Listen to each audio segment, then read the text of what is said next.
మనము పోరాడి జయించవలసిన శత్రువు ఎవరు? మీరు వాక్యాన్ని మంచిగా ధ్యానం చేస్తే పౌలయ్య గారు పోరాడుతున్నారట కదా. మీరు మొదట గుర్తించవలసిన విషయం ఏమిటంటే, అసలు మన శత్రువు ఎవరో మనకు తెలియపోతే ఎవరితో పోరాడతాం? ప్రేమించవలసిన వారిని, క్షమించవలసిన వారిని శత్రువులుగా భావించి పోరాడితే దేవుని శిక్ష వస్తుంది కదా. సో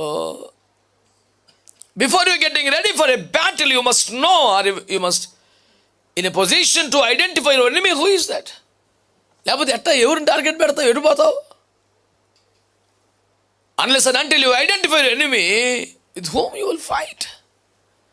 నువ్వు శత్రువు ఎవరో గుర్తించకపోతే ఎవరితో దెబ్బలాడతావు వెళ్ళి? ఫిలిప్పీ సంఘంతో జరిగిన పొరపాటు అదే. వారు ఒకరినొకరు ఖర్చుకున్నారట. ఒకరినొకరు ప్రేమించుకోవాలి, ఒకరినొకరు క్షమించుకోవాలి,